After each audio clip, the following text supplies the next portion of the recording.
just going to really kick us off about focusing on a framework for effective charter school governance. So despite the fact that we're all here in multiple roles, I think the same goal is something that we would all align with, which is ensuring that our part of making charter schools as successful as they can be is ensuring that we have effective, productive governing boards, right? So making sure that we're doing all of those things that are best practice to do this work. So one of the sort of frameworks for that is on this next slide here, which talks about the principles of ensuring effective governance. Gina, yeah. So you'll see a couple of standards here about student achievement, making sure that we have effective and great leaders at our school, making sure that we're doing the right things to train ourselves, hold ourselves accountable as board members, evaluate ourselves, right? So we're doing all of those, making sure that we're acting strategically. So we're always thinking ahead. One of the things that I've said as an authorizer for years is, you just got your charter, now start thinking about renewal, right? And so that applies the same way as a board member, is that you always want to be looking towards that next step with your school, making sure that we're managing our finances effectively, and making sure that we're also meeting the letter of the law and the requirements that are put on us by both policy and the authorizers. What is now becoming crucially important, it's always been there, but it's been something that sort of has been in the background, but we're working really hard to ensuring that this becomes the foreground of the work, is that people, culture, and equity remain sort of the backbone of all of this work also. We're listening to our community, we're responding to community need, we're meeting both needs and aspirations of those communities, and we're including stakeholders in guiding some of those next steps in that strategy that we're doing. Today, specifically, we're going to focus on these 4 areas: student achievement, leadership, our financial stewardship and management, and centering communities.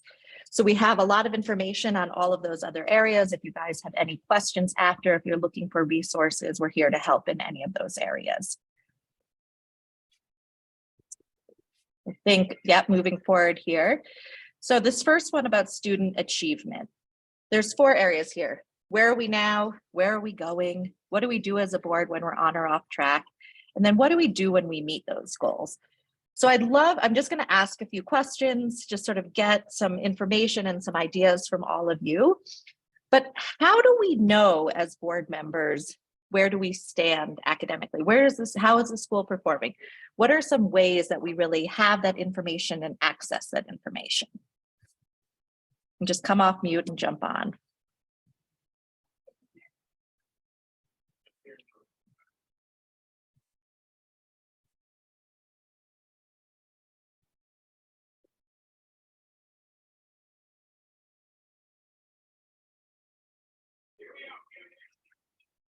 This is always where I say I'm a really good teacher and I can wait patiently. But David, I see you were jumping in. You want to sort of start the conversation here?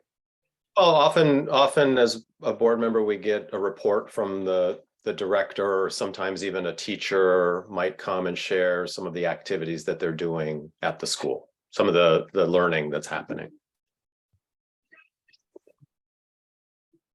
When you're looking at some of those learning, so if you're getting these reports, how do you know what the report's telling you? How do you know what the report's supposed to be telling you?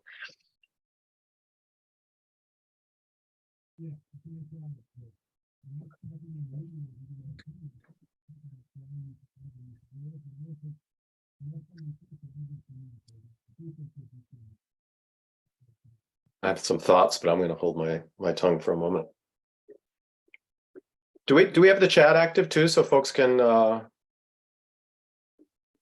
Yep. Can they chat to us directly, or to Gina and Amy if they have they can chat directly to us. Yes, other participants won't see it, but when you see it, you can read it out loud. Okay. Yeah.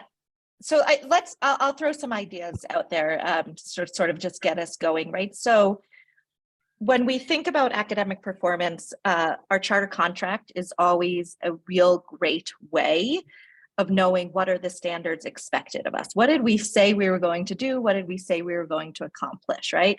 We also have the tool of the performance framework that the authorizer uses to say, here's how we are going to hold you accountable. So when we have those two guiding documents, in between, it becomes the role of the board to say, here's the metrics we're going to use to ensure that we are tracking our progress, monitoring our progress along those ways. Those metrics are set by the board. The school leaders, the academic leaders at the school are really then providing the data to ensure that there is the tracking, the monitoring, and the opportunity for the board to not only look at the progress, but ask questions along the way about how well we are tracking towards those goals. If we're seeing great progress, that's not right. Something where we say, oh, this is wonderful, that's enough, right? We want to continue to dig in deeper. We want to continue to ask questions. We want to ensure that there's always some more for us to learn, for the school to grow, right? For the students to ultimately be successful. If we're seeing that the school is becoming off track, our job really then becomes, how do we right that, right? What are the steps that we as a board need to help the school leader put in place to ensure that we can, right? Stop, evaluate, re-instruct, right? Put in new teachers, whatever that step must be in order to ensure, again, continuing the right progress monitoring so that we have the ultimate success for students. David or Gina, anything you might want to add here? I'm just going to add, like my answer earlier was in some ways meant to be provocative, right? Like it's great as board members when we hear those stories from teachers or even students, right, about the cool field trip they went on or the fun project they did, and I don't want to minimize that because it's really important for us to have a taste of what's happening. But at the end of the day, what really matters is what Amy suggested, right? That how are we doing on the goals that we set out with our authorizer, that we shared with our community, that the levels of achievement that we're going to achieve in our school. So really looking at that contract that you have with your authorizer to determine what are we shooting for. These are core goals. And as a board, you need to get data and understand how are we doing against those things, in addition to the other things. I'll just add that I think keeping in mind the mission. So when you're looking at all those things that are in the contract, also thinking about how you're meeting what the mission of the program is. Yeah, and Gina, that's a really great point. One of the important sort of developments in this space is really thinking about student achievement being more broad than just state testing or pure academic testing as we've thought of for many years. Really essential that we are ensuring kids are learning and excelling at literacy and numeracy. No question about that. We also know that student achievement has to have sort of a more broad or a more complicated definition than we have been used to for many years. We have to look at multiple measures of school quality. It's the same way we think of whole student, whole learning, whole development. It's a lot that we have learned through COVID, or whether we learned it through COVID or it just hit us over the head. We know that it's really critical when we think of student achievement that we're looking at lots of ways to assess whether or not a student is learning and growing, and whether or not the school is effectively demonstrating that they can do this teaching and learning in a really quality way that meets the needs of the student population. So when we move towards this next area that we're going to focus on today about ensuring that we have an exceptional leader and leadership at the school, really an important role for the board to play. When we think about how the board has an impact here, we think the board's role is to hire and then support that great leader at the school. We're there to make sure that we are evaluating that leader on a regular basis and making sure, similar to what we said in this last one, what our goals were, right? The metrics we're looking at, the leader has to be held accountable to ensuring that we're demonstrating that progress and going to be set on a path to meet those goals.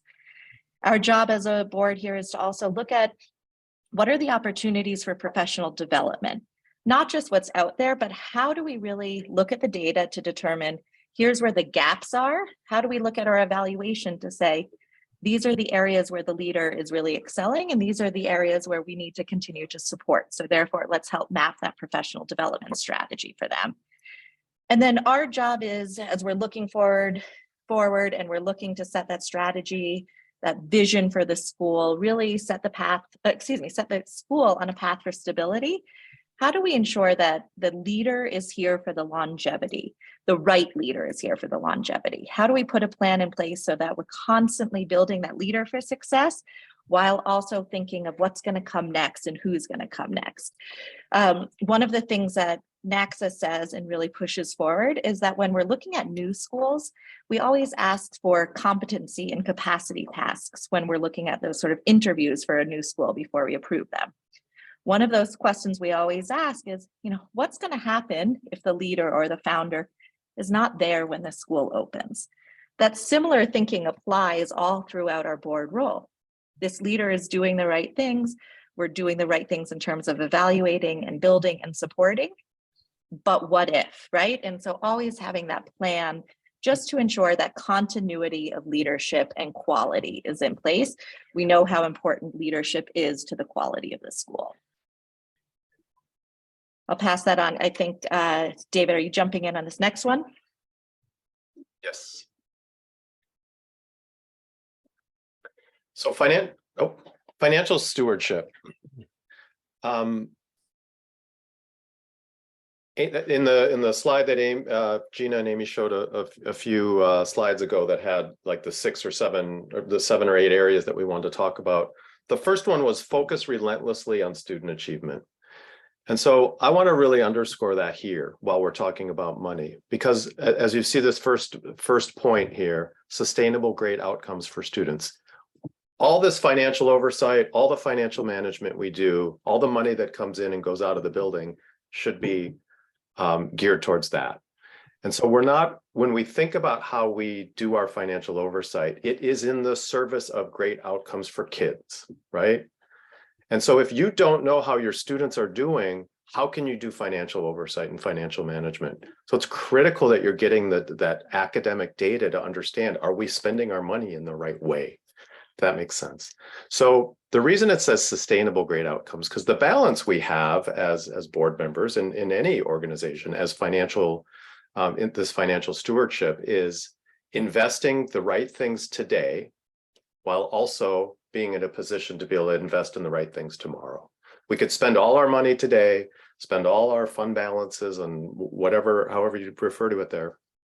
And then we don't have enough money for tomorrow. So it's finding that balance between how many computers and how many staff and how many of these materials and experiences do we need today to get great outcomes for our kids today? And how do we make sure we're positioned to do so tomorrow? Okay. We do that through all these other things, right? Oh, go back. What happened? We do those through realistic budgeting, right? Attentive monitoring of budgets, internal controls and procedures, all these kinds of things. You all need to get great financial reporting, right? And adequate financial resources. We could probably have a discussion there that's not actually a thing, right? But we get what we get. Sometimes you got to go fundraise and find some more money. But it's all in service of that school's vision and mission. Gina, is it possible to throw those those things in the chat that I put something in Slack, because I don't have the capacity to do that. Because one thing I want to give you something really concrete around this, particularly around the attentive monitoring of budget. I'm going to Gina, I hope, is going to throw 4 or 5 questions in the chat. Did you already put them in Slack? I don't see them.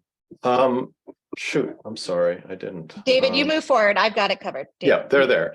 But these are some really concrete questions you can ask at each board meeting to really have a sense. Are we doing the right thing financially? Enrollment, right? We all know enrollment's critical. Are we meeting our enrollment targets? Number 2, are our actual revenues and expenditures consistent with what we budgeted? If not, what are we going to do about it, right? Sometimes the difference is minimal, sometimes it's big, right? We need to make changes. Do we have enough cash to function for the coming months? You need the information to be able to answer that question, right? Is the school spending funds appropriately? Are we in compliance with all the types of accounting? Are we spending money in the appropriate legal ways? And then finally, and again, most importantly, how are the kids doing? So take those questions with you. Those are really great for you to think about at every board meeting. Thanks, David. And I put that in the chat, and we have been given the okay to open up the chat for everyone. So we can all see that at this point when you enter into the chat.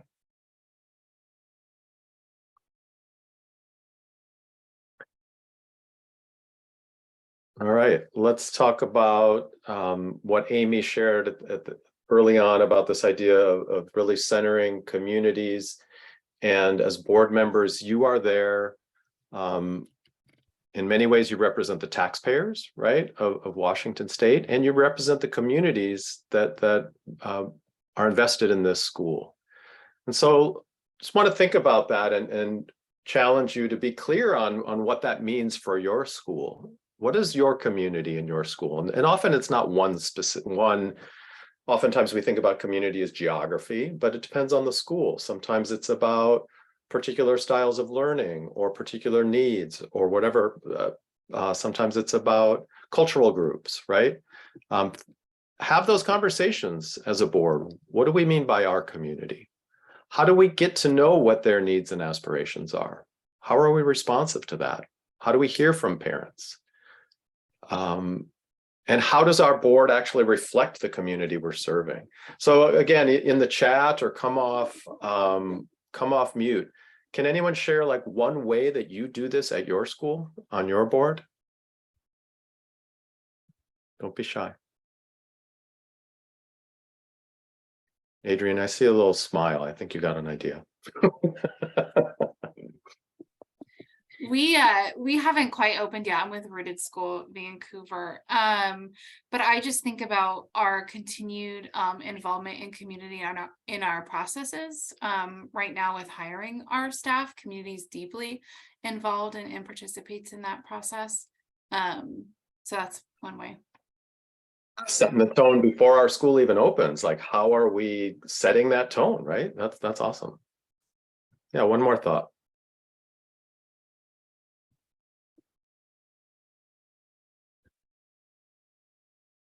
Elizabeth, I saw you come off mute, or was that just an accident?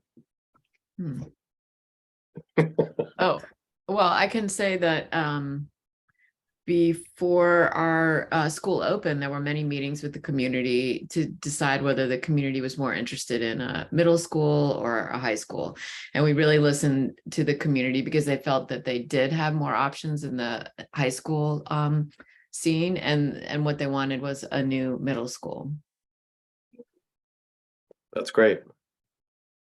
And again, as your schools roll out and you're opening and functioning, how does the board listen? I mean, there's some boards, for example, here in Minnesota, in my experience, many boards have a community comment time at the beginning of the board meeting. Now, when it was about wearing masks or not wearing masks, boy, those community forum were packed, right? But outside of that, like, how are we talking about how is the community getting its voice and other things that hopefully aren't quite as drama filled? How are you getting data on what the community is thinking about some key ideas that you are pondering? All right, I think I've used my time. Yeah, and I think just as we're transitioning here, for some, it's not even how are we getting the data, doing this.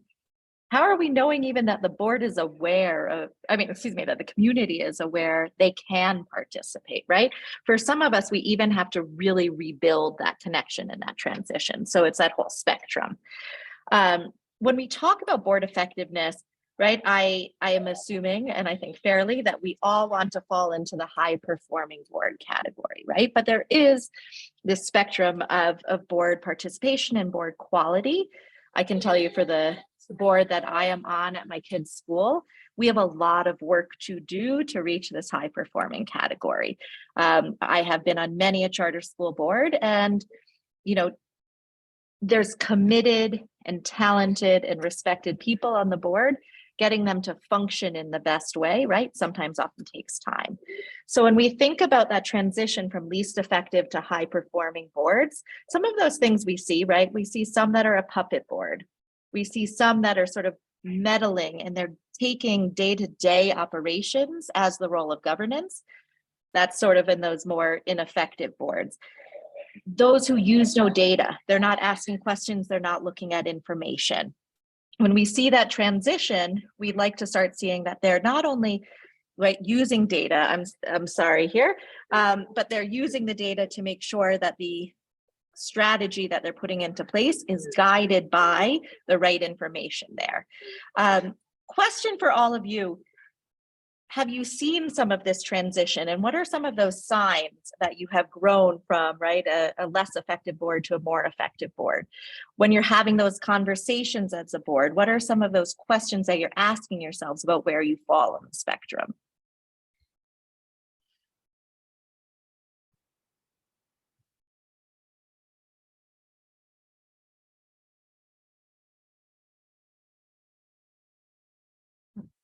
I think I would offer that some of the movement that I see is when board conversations get there's conflict, but healthy conflict of we're really asking tough questions and we're digging in. That's when I know things are moving, because when a board is not super effective, it's yeah, that sounds great, we're good to go. The rubber stamp, right? Mm-hmm. Yeah, that's what I would offer. Yeah, and I think, even what you said, consensus, everybody thinks, oh, we did that, we've achieved that, we're doing so wonderfully. But sometimes it's actually in the dialogue, in the contention, in the tough conversations where you actually are really learning how to be effective. In the disagreement, you want to always do it respectfully, but you want to be able to really engage and dive in and dialogue. Any other examples, or as you participate on your boards, are these sort of questions you're asking of yourselves, are these part of your evaluation and how you look at the way that you're functioning together? I think on my board, we're such cheerleaders for this school, and we are out there, myth busting and making money for the school, that I think sometimes we might sort of be a little bit delusional about, any of the things that might not be going as well as we want them to be, just because we're so focused on being, positive and optimistic and telling this great story. Yeah, and there's a little bit of that, how do we kind of put that face on for the public, and what's the difference sort of externally and internally, and how do you, even in the face of a challenge, how do you portray that you are still a strong, well-functioning board that is also going to work toward solving those challenges, there's interesting ways to communicate that. Anyone else sort of struggling with this or thinking about this as the sort of board evolution? One of the things that we're doing at RVLA is being very intentional about what it means to be a board for an anti-racist school, what it means for us to be an anti-racist board. And so spending some time exploring that and connecting that to our own experiences in education as well. So being more intentional about our advocacy work for the school, in terms of making sure that we're actually not counteracting the vision and mission of the school through our board work, and making sure that we're matching up with them as best we can in terms of racist work. Yep, absolutely.